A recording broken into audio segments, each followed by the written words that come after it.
Well, it could be that too. I don't remember. Actually, it might be. But what ship is like that? I guess That might be the only thing they can safe enough to have that fewer people.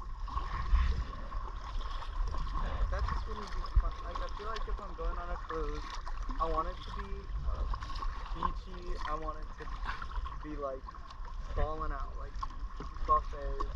Oh, well, not right now. What? Not these days. What? There already was a cruise just last week that people had COVID and had to get off, so.